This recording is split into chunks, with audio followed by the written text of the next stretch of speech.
abich dwe mar auchiel higani ne en mar paro rowere mag Gen Z mane owito ngimagi higa mokalo e kinde ng'anyo mar kwedo paro mar chik mar omenda mar 2024. Kaluwore gi ng'wech kod tulo mane okwako ng'anyo makamano, jatend migawo mar arita Kipchumba Murkomen ne oyango ni ng'anyo mar chieng' tich adek ne en chenro mar loko loch mar jatend piny William Ruto. Bende tulo mane okwako ng'anyo nyalo chopo e rang'eng mar temo loko loch. Jafombo marwa mar siasa Chris Owino kolonwa wachno. Iro malungo wang' ng'weche kind jong'anyo kod obila kaachiel kod muoch mar magina ema en chenro mar odiochieng' mangima e chuny boma maduong' ma Nairobi chieng' tich adek jumani e kinde ng'anyo mag rowere mag Gen Z.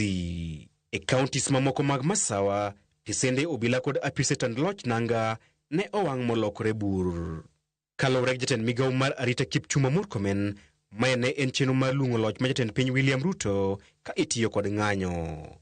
Wach makamano osekelo pogruok mar paro ka bende tulo mane okwako ng'anyo mar rowere mag Gen Z chieng' tich adek jumani nyalo chopo e rang'iny mar temo loko loch mar sirkal. Kichako ywak ni gidwa loko nang'o? Mano e penj monego gipenjre. Ang'o momiyo ini paro ni jogi dwa loko sirkal? To giloko sirkal to gionge gi bunde. Jomo tinga kite, jomoko to wer, jomoko to go opira, bro loko sirkal nade. Mano gima aparo ni ka okwarango maber, sirkal bro tiyo go marach, bro hinyo go ji kae, to gine ma nyalo kelo chandruok maduong' Kenya kae. Ka sirkal wacho ni koro dwa tiyo gi gino, udwa mako jo tend opposition, okwadhi maber. Kade en loko loch, di koro wase mako jogo mane dwa loko loch.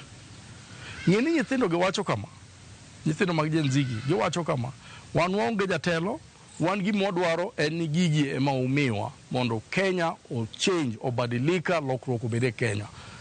Giwacho ni gin gionge jatelo. De Kipchumba Murkomen nigi evidence ni nitie jatelo. Dok rito nyaka kawuono, dose mak jogo ma dose tere jela. Kendo jo Kenya rito ni mondo mak jogo. Biro bedo mok ber ahinya e wang' sirkal ka minister mar rit kwe wacho ni idwa lok loch to komak ng'ato ni e ng'at mane dhi loko loch. Sama ng'anyo ni ne iloso, ting'eyo ni chako winjo jomoko kochako wacho ni chieng'no wabiro kendo wadhi storm parliament, wadhi occupy parliament, kendo chieng'no wabiro kendo wadhi storm kendo wadhi occupy state house.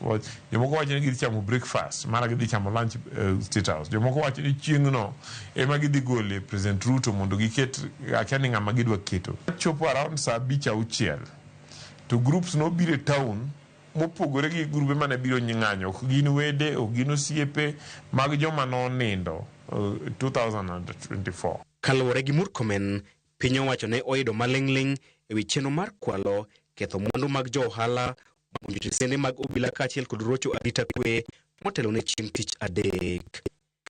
Wach makamano osekelo penjo ni ang'o mane otamo sirkal geng'o masira makamano kane gin kod maling'ling. Aparo ni nitie njama magin go. Nikech mano nyiso ni kaka girango siasa, giseneno ni kaka siasa dhi, chalo ni gionge gi ngufu. To joma nitie oko ka nigi ngufu. Koro yo mayot ma ginyalo tiyogo en mako jogi to giwacho ni ne gidwa loko sirkal. To kochopo ni ng'ato dwa loko sirkal to omaki to teri iye, dhi chalo kaka gima waneno timre Tanzania. Nikech mano en capital offense. E twak mare chieng' tich ang'wen, Murkomen ne oyango ni sirkal ong'eyo joma ne ochano kendo siayo ng'anyo mane otemo loko loch. Ndalo adek bang'e, onge ng'ato ma sirkal osemako kendo chwalo e doho kod ketho mar temo loko loch mar William Ruto. Ma ok en gima ber ahinya, nikech sama minister loso mowacho odhi ogolo press statement, ok ogol ne jo Kenya kende, ogolo ne investors mantie e pinyni, ogolo ne jogo mantie oko madwa biro ka, ogolo ne jogo madwa kelo pesa e Kenya ka. Kadi po ni jok madwa timo gigi duto te owinjo ni nitie gimiluongo ni coup kata loko sirkal Kenya, iparo ni gibiro biro Kenya.